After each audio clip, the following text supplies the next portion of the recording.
अस्सलामु अलैकुम स्टूडेंट्स, उम्मीद है कि आप सब खैरियत से होंगे। जैसा कि आप लोग जानते हैं कि हम लोगों ने लास्ट टाइम जो है वो लेक्चर नंबर 3 का पार्ट नंबर 4 जो है वो डिस्कस किया था, जिसमें हमने गॉसेस लॉ की पहली एप्लीकेशन देखी थी। और आज हम लोगों ने जो है वो गॉसेस लॉ की सेकंड और थर्ड एप्लीकेशन देखनी है। अगर हम थोड़ा सा डिस्कस करें पिछले पार्ट को, तो हमने फर्स्ट एप्लीकेशन के 3 केस किए थे, जिसमें स्फेरिकल सरफेस थी, उसके आउटसाइड एक पॉइंट लिया था, एट द सरफेस पॉइंट लिया था और इनसाइड द सरफेस पॉइंट लिया था। इन 3 पॉइंट्स पे हमने electric field density find out की थी, ठीक है। और आज जो हमने करना है वो एप्लीकेशन नंबर 2 है और एप्लीकेशन नंबर 3 है। जो इन तीनों में मोस्ट इंपॉर्टेंट एप्लीकेशन पेपर के पॉइंट ऑफ व्यू से इंपॉर्टेंट है, वो सेकंड एप्लीकेशन है। पेपर में सेकंड एप्लीकेशन बहुत आती है बच्चों। तो शुरू करते हैं अपनी सेकंड एप्लीकेशन और देखते हैं कि सेकंड एप्लीकेशन जो है गॉसेस लॉ की, वो हमसे क्या कहती है। देखिए, सवाल पेपर में आता है आपके पास कि electric intensity near a large thin sheet of charges, ऐसे समझ लीजिए, या यूँ समझ लीजिए कि electric intensity due to an infinite sheet of charge.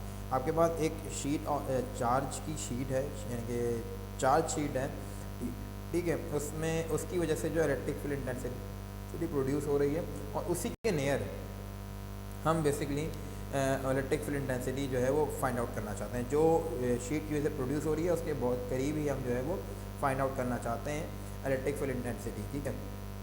और हमने क्या किया, हमने उस चार्ज शीट में जो है बीच में होल करके एक गॉसियन सरफेस भी पुट करवा दी है। तो समझ लीजिए कि गॉसियन सरफेस और गॉसियन सरफेस के करीब या इलेक्ट्रिक फील्ड जो आपके पास ये इलेक्ट्रिक चार्जेस वाली शीट है उसके करीब एक पॉइंट है जहाँ पे आप electric field density find out करना चाहते हैं, ठीक है। तो इंट्रोडक्टरी पैराग्राफ देख लेते हैं पहले थोड़ा सा। कह रहे हैं जो हमने शीट कंसीडर की है उसका एरिया डेल्टा ए है, उस पर पॉजिटिवली चार्ज जो है वो सारे के सारे डिस्ट्रीब्यूट हुए हुए हैं कि पॉजिटिव चार्ज से वो शीट भरी हुई है। जब पूरा सरफेस जो है वो उससे भरा हुआ है चार्जेस से, तो इसका मतलब उस सरफेस की चार्ज डेंसिटी भी होगी। और चार्ज डेंसिटी क्या कहलाती है? सरफेस चार्ज डेंसिटी कहलाती है, जिसको हम सिग्मा से रिप्रेजेंट करते हैं बच्चों। और उसी पर हमने क्या लिखा आगे कि to determine the electric intensity E at point P very close to the sheet, आप बहुत ही नज़दीक उस शीट से क्या निकालना चाहते हैं, और electric field intensity find out करना चाहते हैं। और फिर उसी के करीब आपने इलेक्ट्रिक जो शीट है, इलेक्ट्रिक चार्जेस की शीट है, आपने उसी के उसमें एक गॉसियन सरफेस भी इनक्लोज कर दी है। उसका एरिया आपने क्या लिया हुआ है? डेल्टा ए लिया हुआ है। उसका एरिया आपने डेल्टा ए लिया हुआ है, सही है। तो डायग्राम देखते हैं, डायग्राम से और बात वाज़ेह हो जाएगी। जो मैं अर्ज़ कर रहा था आपसे शीट की बात, वो शीट तो आपके पास ये आ गई पॉजिटिव चार्ज शीट पूरी की पूरी, ठीक है। ये आपके पास है पॉजिटिव चार्ज शीट और ये आपके पास क्या है? गॉसियन सरफेस है, ठीक है। अब यहाँ कहीं नज़दीक जो है, जहाँ मेरा रेड लेज़र नज़र आ रहा होगा, यहाँ कहीं नज़दीक आप पॉइंट पी पर आप electric field intensity find out करना चाहते हैं, ठीक है। इसकी वजह से प्रोड्यूस हो रही है इलेक्ट्रिक फील्ड इंटेंसिटी। तो जो इसका एरिया है बेसिकली, इसका जो एरिया है, ठीक है, जिस इस ये यहाँ पर जो आपके पास इलेक्ट्रिक फील्ड इंटेंसिटी है, यहाँ जो एंगल बन रहा है बेसिकली, इसकी वजह से जो यूँ समझ लीजिए इलेक्ट्रिक फील्ड इंटेंसिटी प्रोड्यूस हो रही है, जो फ्लक्स प्रोड्यूस हो रहा होगा इसकी वजह से, यहाँ पर इस पूरी गॉसियन सरफेस पर जो है वो तो ज़ीरो होगा। अब सर क्यों ज़ीरो होगा? इसलिए ज़ीरो होगा जो इसका वेक्टर एरिया है वो इस तरीके से है, इस तरीके से। और जो इनका जो फ्लक्स प्रोड्यूस हो रहा है इसकी वजह से, जो इलेक्ट्रिक फील्ड इंटेंसिटी प्रोड्यूस हो रही है इसकी वजह से, इनके दरमियान एंगल क्या बन रहा है? बेसिकली 90 डिग्री बन रहा है। यहाँ मैंने दिखा भी दिया आप लोगों को कि ये वेक्टर एरिया है और इसकी डायरेक्शन जो है इलेक्ट्रिक फील्ड इंटेंसिटी की, वो या तो लेफ्टवर्ड या तो राइटवर्ड है, और ये परपेंडिकुलर है वेक्टर एरिया। तो परपेंडिकुलर जब वेक्टर एरिया हो गया इलेक्ट्रिक फील्ड इंटेंसिटी से, तो वो 90 डिग्री बन गया। और आप जानते हैं कि जो फ्लक्स का फॉर्मूला होता है वो बेसिकली क्या होता है? ई डेल्टा ए कॉस थीटा होता है। जब कॉस 90 हो गया तो कॉस 90 0 के बराबर होता है, यानी कि इस पूरी सरफेस पर, इस पूरी गॉसियन सरफेस पर जो इलेक्ट्रिक फील्ड इंटेंसिटी होगी वो ज़ीरो होगी। हाँ, जो इनकी फ्लैट सर्कुलर सरफेसेस हैं उसका एरिया इस तरफ है, यहाँ से भी देखें तो इस तरफ है और यहाँ से भी देखें तो इस तरफ है। तो यूँ समझ लीजिए कि इलेक्ट्रिक फील्ड इंटेंसिटी की डायरेक्शन और वेक्टर एरिया की डायरेक्शन जो है वो सेम है। इसका मतलब the angle between electric field intensity and vector area is 0 degree, ठीक है। तो यहाँ पर फ्लक्स जो है वो मैक्सिमम हो सकता है गॉसियन सरफेस के इस फ्लैट सर्कुलर सरफेस के ऊपर। जो फ्लक्स होगा वो कैसा होगा? मैक्सिमम होगा। यहाँ पर फ्लक्स है ही नहीं, ठीक है। तो ये देखें, ये वाला सरफेस भी और ये वाला सरफेस भी इस शीट से इक्विडिस्टेंट है, और इक्विडिस्टेंट मतलब है यहाँ जितना दूर है वहाँ भी इतना ही दूर है, ठीक है। जितना एरिया इस फ्लैट सर्कुलर सरफेस का है उतना ही एरिया इस फ्लैट सर्कुलर सरफेस का है। सही हो गई बात यहाँ तक? तो यही मैंने आगे अगली स्लाइड में आपसे अर्ज़ किया क्या कह रहे हैं, वही वाली बात कि जो फ्लैट सरफेसेस के जो सिलेंडर की फ्लैट सरफेस है बस एरिया सेम है और जो शीट से है वो इक्विडिस्टेंट है, यानी कि सेम डिस्टेंस के ऊपर है। और जो पहली सरफेस पे जो फ्लक्स होगा वो फ़ाई 1 होगा और जो दूसरी सरफेस पे फ्लक्स होगा वो फ़ाई 2 होगा आपके पास बच्चों। ठीक है, और जाहिर है कि जब एरिया सेम है, डिस्टेंस सेम है, तो फ्लक्स भी कैसा होगा दोनों पर सेम होगा। यानी कि फ़ाई 1 और फ़ाई 2 की वैल्यू जो हम फाइंड आउट कर सकते हैं वो ई डेल्टा ए कॉस थीटा से फाइंड आउट कर सकते हैं। और जो इनके दरमियान एंगल बेसिकली है वो कितना है, 0 डिग्री है। और आप जानते हैं कि कॉस 0 क्या होता है, 1 के बराबर होता है। तो यहाँ पे क्या आ जाएगा बच्चों, 1 आ जाएगा। जब ई डेल्टा ए 1 से मल्टीप्लाई होगा तो इसका मतलब जो दोनों फ्लैट सरफेसेस पर, फ्लैट सर्कुलर सरफेस पे फ्लक्स होगा वो क्या होगा, ई डेल्टा ए होगा। अगर हम इन दोनों सरफेसेस के फ्लक्स को समअप करना चाहते हैं, टोटल मालूम करना चाहते हैं, तो ज़ाहिर है क्या करें, दोनों को आप प्लस कर दें। जब आप दोनों फ्लक्स को प्लस करेंगे, यानी कि इसका भी ई डेल्टा है, इसका भी ई डेल्टा है, जब दोनों का प्लस कर देंगे तो क्या बन जाएगा आपके पास, ई डेल्टा है, ई डेल्टा है 2 ई डेल्टा ए बन जाएगा। यानी कि जो टोटल फ्लक्स प्रोड्यूस हो रहा है उस शीट की वजह से फ्लैट सरफेसेस पर वो कितना हो रहा है, 2 ई डेल्टा ए हो रहा है। सही हो गई बात यहाँ तक।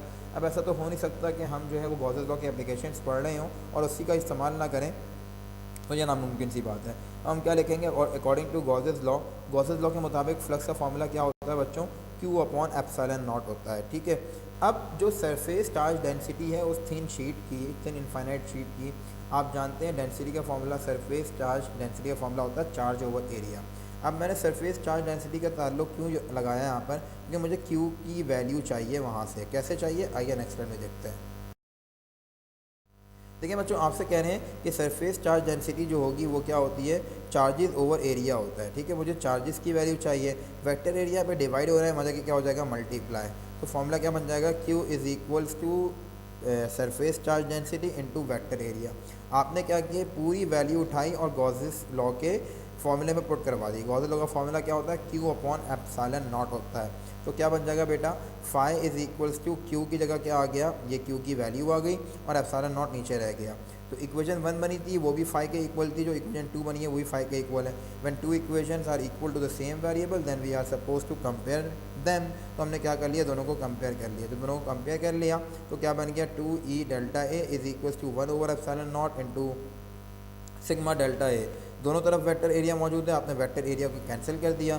ई क्या बेसिकली आपको फॉर्मूला चाहिए था, 2 क्या हो रहा है हमें मल्टीप्लाई, उधर जाके क्या हो जाएगा divide. So we get the formula to find electric field intensity near thin infinite sheet is E is equal to sigma over 2 epsilon naught. ये आपके पास क्या हो गया, इलेक्ट्रिक फील्ड इंटेंसिटी निकालने का फॉर्मूला हो गया by the help of Gauss's law near thin infinite sheet. ठीक है, यहाँ पर जो है वो आपके पास एप्लीकेशन नंबर 2 इख्तिताम पजीर हुई।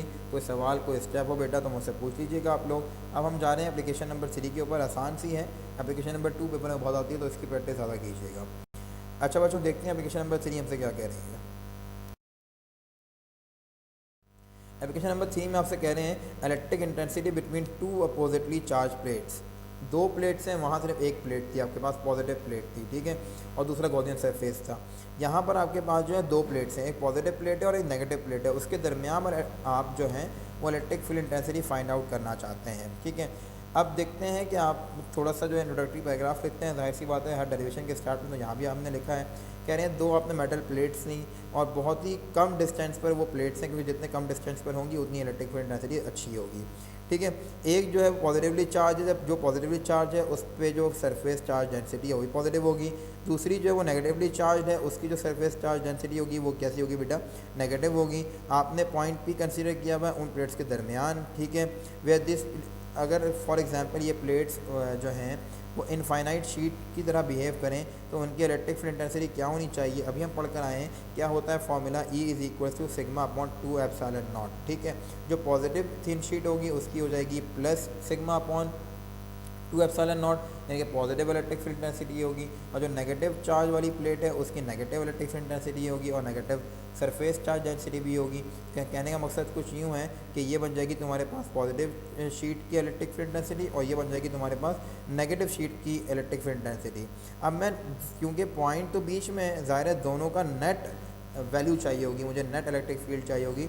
वो कैसे फाइंड आउट करेंगे, हम करेंगे क्योंकि डायरेक्शन जो है वो पॉजिटिव प्लेट से नेगेटिव प्लेट की तरफ है। ठीक है, तो हम पॉजिटिव इलेक्ट्रिक फील्ड में से, पॉजिटिव इलेक्ट्रिक फील्ड इंटेंसिटी में से नेगेटिव इलेक्ट्रिक फील्ड इंटेंसिटी को माइनस कर देंगे नेट इंटेंसिटी निकालने के लिए। ठीक है, तो हमने यही किया कि हमने क्या किया, पॉजिटिव इलेक्ट्रिक फील्ड इंटेंसिटी को negative electric field intensity minus कर दिया, यानी कि ये this value will be differenced by this value. तो क्या हो जाएगा आपके पास, देखते हैं नेक्स्ट स्लाइड में। देखिए यही वो आपके पास, ये आपके पास पॉजिटिव आ गई, या क्या नेगेटिव आ गई, नेगेटिव नेगेटिव क्या हो गया, पॉजिटिव हो गया। तो क्या बन जाएगा, प्लस प्लस, जब प्लस हो जाएगा तो 2 सिग्मा अपॉन 2 एप्सिलॉन नॉट हो जाएगा। ऊपर भी बेटा 2 मौजूद है, नीचे भी 2 मौजूद है। 2 से 2 क्या हो गया, कैंसिल। क्या बन गई आपके पास, इक्वेशन बन गई आपके पास। इक्वेशन वाले डायग्राम देख लीजिए, इसकी बात कर रहा था मैं, ये पॉजिटिव शीट है, ये नेगेटिव शीट है। इसके दरमियान कहीं जब मेरा लेज़र पॉइंटर है, यहाँ पर पॉइंट होगा, यहाँ पे आप जो है वो मालूम करना चाहते हैं कि इलेक्ट्रिक फील्ड इंटेंसिटी क्या होगी। ठीक है बच्चों, तो फॉर्मूला क्या बन जाएगा, फॉर्मूला बन जाएगा आपके पास E is equal to sigma upon epsilon naught. यहाँ पर जो है वो आपका लेक्चर ख़त्म हो गया, और कोई सवाल बेटा हो तो मुझसे पूछ लीजिएगा। कोई इतना मुश्किल एप्लीकेशन नहीं थी, और जो है इसके अलावा कोई भी बात हो बेटा इससे किसी भी स्टेप से मुताल्लिक मुझसे पूछ सकते हैं। अपना ख्याल रखिएगा। जज़ाकल्लाह खैर, अल्लाह हाफ़िज़।